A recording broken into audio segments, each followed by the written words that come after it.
Mandalay. I don't want to be here no more. I'm so tired of being here, this place. This is where I'm living.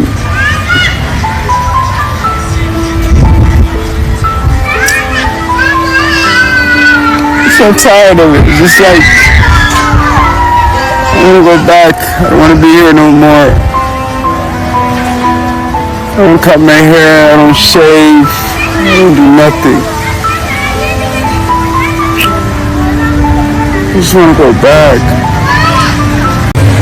It just gets bad in here, man. I just don't want to be here no more.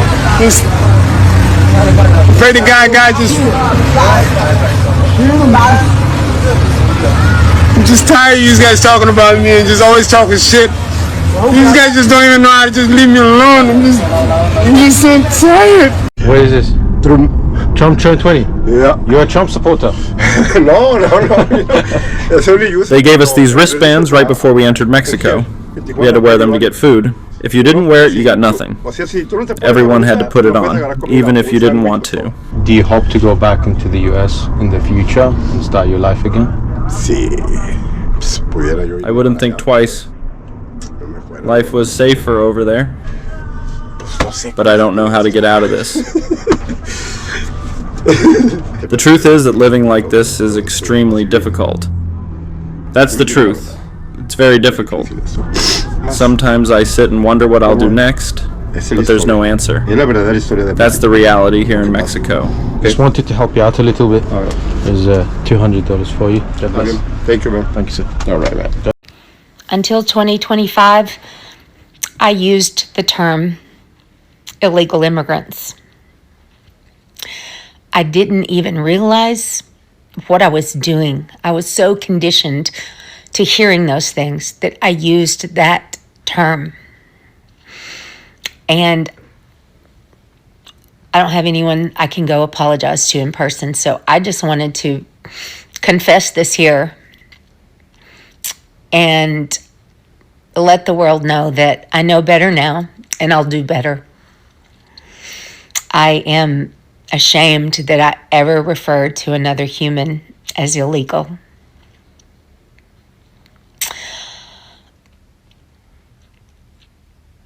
These are people.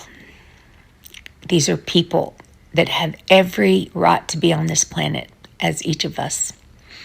Go love your neighbor. Oh, go on now. Long and short, deportees. We are get deported from America back to Jamaica. We are come a yard. Let me tell you this, because them are fooling, you know. There is no fucking work in Jamaica. So, can I see what little bulletin and a little thing come up and man I talk about work there so them can come back home. Let me tell you no man. I'm here, as of right now. Me no fucking employed. Me unemployed right fucking now. You understand? The work system them is either you take these people walk over like fucking carpet per floor, or you get underemployed for intelligent and all of these fucking things. Or you just be a fucking slave for the system and done. So when I'm out telling about work there yard. No work not there blood clot yard. Don't go think there's a problem and pressure and pain and bad mind and fight against every fucking thing that is bad there. So you must be blood clot blind and a blind or something. What I'm telling you, man? Eh? You know better open than this set on yourself. Alright, so here we go on now. Long and short, deported. Every year, thousands of immigrants are deported from the United States, different backgrounds, different stories. But many of them describe the same feeling once they are gone: regret. Today is just one of those days, guys, that people don't see behind the scenes of what a deportee goes through.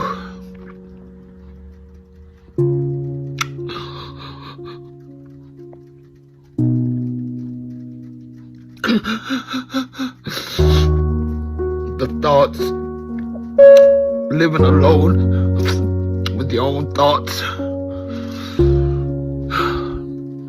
And sometimes you ask yourself, why me? But yeah, this is one of those hours, I won't say days. I won't say day, because it's it comes and goes, and yeah. But y'all just keep me in prayer.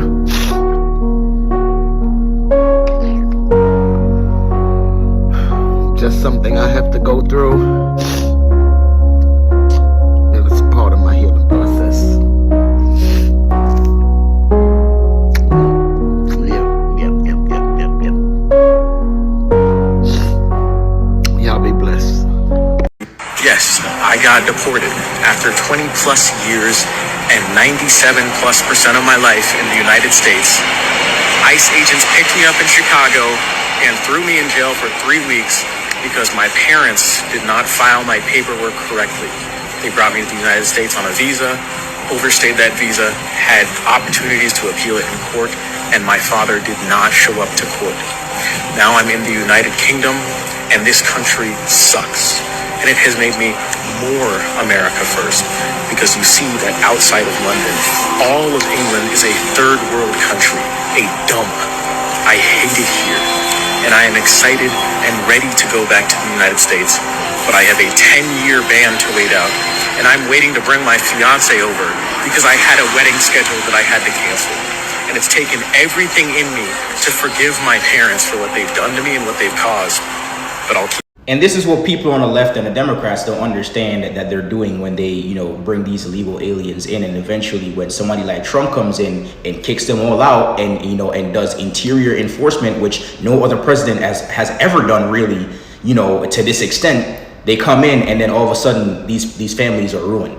And listen, I do feel sorry for these people, right? At the end of the day, this guy in this case, his parents should have gone to court. They didn't. So honestly, you can blame the administration as well, right? That was, there at the time they were letting people in, but also you have to blame the parents as well because they were irresponsible. But yeah, this is what's happening, and the Democratic Party don't understand that they're hurting the very people that they claim that they're trying to help. Bringing all these people in, illegally and having them, overstaying their visa, right? And you not getting them out of the country, right? This is what happens 20 something years down the line. Now this guy has to go back to the UK. And if you don't know anything about the UK, especially London, bro, you cannot wear a nice watch in London. You will get robbed. You'll probably get chained, right? You probably get knifed up, bro. You know what I'm saying? So, and a lot of people don't understand. And this is why, another point of mine is like a lot of people don't understand the privilege that they have to live in this country. Is it perfect? No, right? Are there things that, are Americans suffering all over the place? Yes, absolutely. But the type of life that you live here is nothing compared to like, a third world country, which basically this guy, he's there right now in the UK. He's describing it as a third world country and he hates it there. He calls it a dump. There are so many factors, and this is a multifaceted video. You can, extract so many points from here, but the most important ones are that, Democrats are, they're destroying people's lives and families. I mean, this guy can't even see his fiance or marry his fiance. He had to cancel his wedding. And you also see how ludicrous Americans sound whenever they play the victim card, because people are literally breaking the law to come here and have a. Wallner says he wanted to tell his story after seeing so many comments on news reports about his situation from people who assumed he had been deported because he's a criminal. But his record is clean, and trust me, we checked. The rookie science teacher says he was simply chasing the American dream. He's now trying to figure out how to rebuild his life. I believe that they should have given, more attention to my case. Wallner Sauceda thinks the American immigration system failed him. He spent years waiting for a decision on his asylum case, and when it was denied, he spent years checking in with immigration authorities, like many living in legal limbo. Now, deported to Honduras, a country he has not seen since he was 13. The FIU grad was just starting his teaching career at Palm Springs Middle School. It has affected me in different ways, and especially my students, because my students were left without a teacher. This affects their academic life. We traveled to Honduras, went to his tiny village, 3 hours outside the capital. The first thing I read is that we miss you. Wallner showed us the outpouring of support he has received from students and colleagues. Letters describing their worries about an upcoming test and how they wish he was there to prepare them. Mr. Sauceda, you were my favorite teacher and still are. It's been weeks since he's been back in Honduras. Came back with nothing but the clothes he was wearing. To his surprise, a special delivery came by way of the teachers' union. Suitcases packed with his clothing.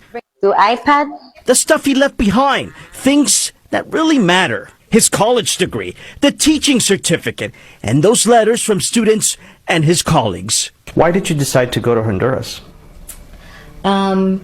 Only because his story just really touched me. We sat down with the president of the teachers union after she returned from Honduras. Traveling to the Central American country, she says, is the least they could do for this beloved teacher.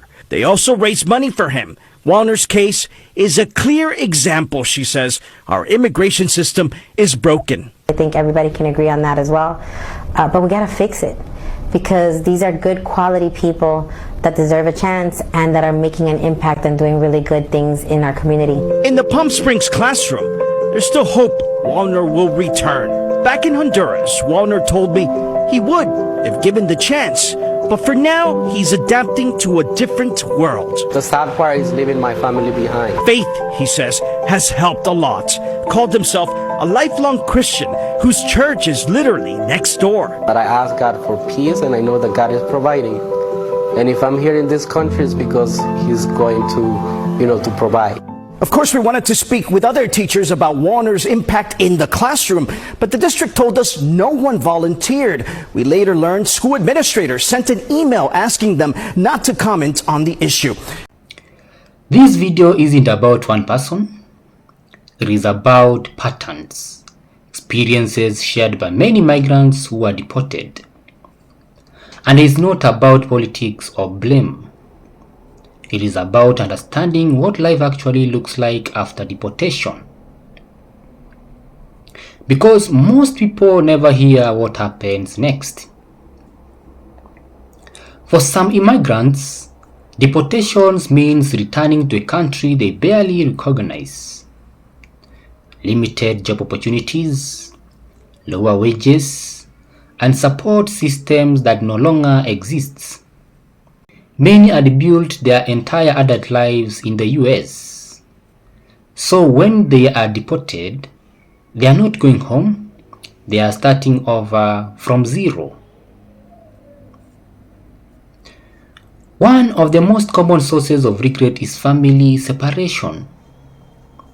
Children remain in the United States, spouses are forced into long-distance relationships, years of family life are lost.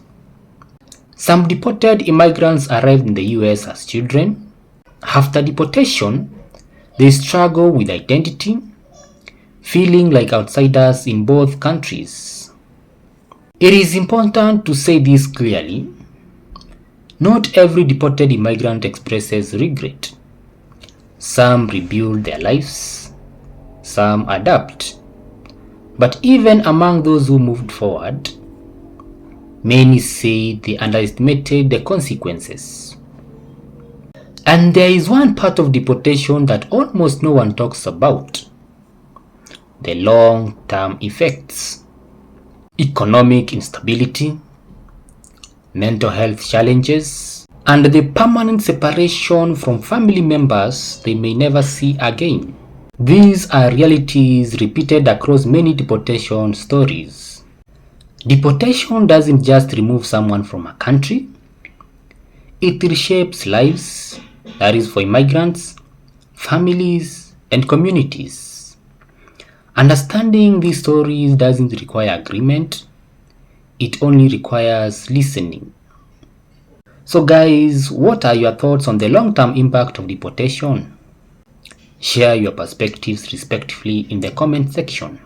And if you value balanced, real-world discussions like this, consider subscribing. Thank you for watching, and I will see you in the next video.